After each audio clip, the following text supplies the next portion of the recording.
Pagi itu, dataran klan dipenuhi warna-warni bendera dan aroma dupa. Semua anggota klan bersiap merayakan pesta setelah ritual kedewasaan pemuda itu. Tawa, sorak-sorai, dan musik gendang bergema seolah dunia akan abadi dalam kebahagiaan. Pemuda itu berdiri di atas batu tinggi, memandang kerumunan. Hatinya bangga, namun ada rasa aneh yang menempel, seperti bisikan halus dari tubuh jiwanya yang berat. Sesepuh telah memperingatkannya, kekuatan besar selalu membawa kegelapan. Ia menggenggam tangan, merasakan denyut energi dalam dirinya, tubuh jiwa berat yang belum sepenuhnya ia kuasai. Tiba-tiba, langit berubah. Sekejap awan yang awalnya biru cerah mendadak pekat, berputar membentuk pusaran hitam. Angin dingin menerpa, meniup obor dan bendera, membuat sorak-sorai menjadi terhenti. Ini apa?" Seorang anggota klan berbisik ketakutan. Sebelum ada yang sempat bereaksi lebih jauh, kilatan cahaya ungu menghancurkan sebagian dataran. Batu-batu terangkat, tanah retak, dan makhluk-makhluk aneh seperti bayangan menyelimuti langit. Para tetua segera berteriak, tangan penghakiman telah turun. Pemuda itu menatap langit dengan mata terbelalak, tubuh jiwanya berdenyut liar. Ia merasakan kekuatan besar di sekitarnya, namun tidak cukup untuk menahan kehancuran yang datang begitu cepat.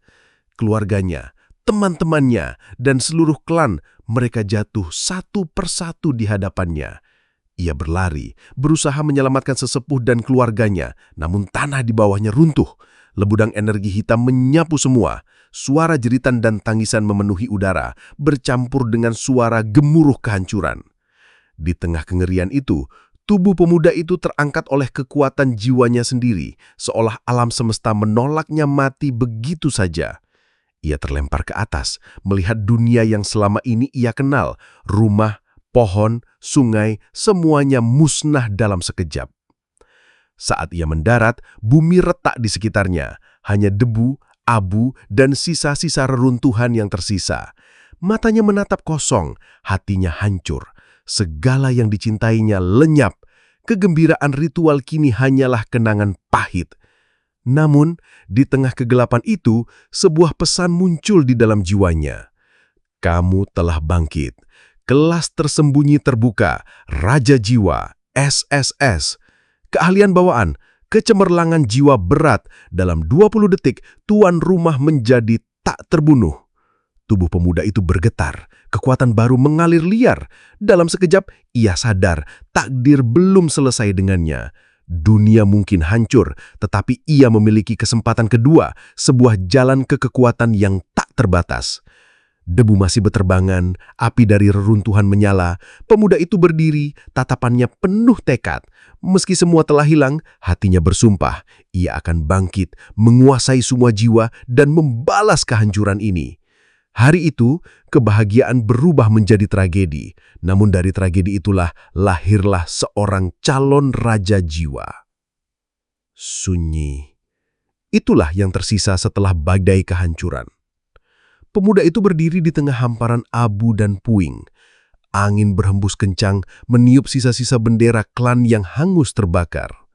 Tak ada lagi tawa, tak ada lagi suara gendang, tak ada lagi kehidupan, hanya keheningan yang menusuk. Matanya berkeliling, mencari sosok yang dikenalnya. Ia berlari, mengais reruntuhan dengan tangan kosong, berteriak memanggil nama ayah, ibu, teman, siapa saja, namun yang ditemukannya hanya debu dan serpihan batu. Air matanya jatuh tanpa henti. Dunia yang selama ini menjadi rumahnya kini benar-benar mati. Planet yang dulunya hijau dan penuh cahaya berubah menjadi lautan kelam, kosong dan dingin. Apa yang tersisa untukku?" Suaranya pecah, serak oleh tangisan. Namun tubuh jiwanya yang berat dan bercahaya kelam berdenyut kuat. Seolah menolak keputusasaan, seolah berkata bahwa ia tidak boleh berhenti. Lalu, di tengah kehancuran itu, cahaya asing muncul. Sebuah celah terbuka di langit seperti gerbang dimensi yang menganga. Dari celah itu terdengar bisikan, "Sanctuary, tempatmu, ujianmu." Kekuatan tak terlihat menarik tubuhnya. Ia berusaha melawan, namun sia-sia. Tanah di bawah kakinya runtuh, tubuhnya tersedot ke dalam kegelapan. Dalam pusaran itu, ia melihat sekilas bayangan dunia lain. Gunung hitam menjulang, lautan jiwa bergolak, makhluk-makhluk raksasa berkeliaran.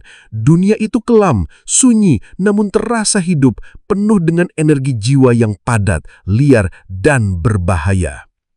Sanctuary, sebuah penjara kosmik yang bahkan para dewa pun takut menyebut namanya. Tempat di mana para makhluk terbuang, dilemparkan, dipaksa bertahan hidup atau binasa.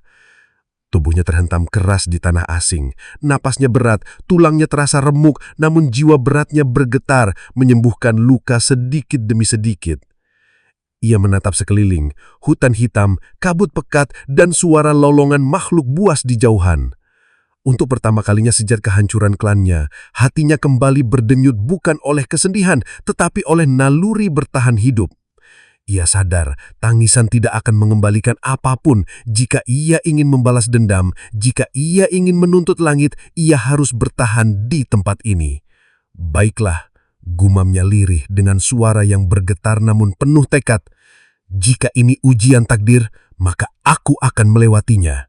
Dunia telah mati untukku, tetapi aku akan lahir kembali di Sanctuary. Malam itu, di tanah asing, lahirlah sumpah baru. Ia tidak lagi hanya seorang anak klan, ia adalah pemuda yang dipilih tubuh jiwa berat. Ia adalah calon raja jiwa, dan Sanctuary akan menjadi awal jalannya menuju supremasi.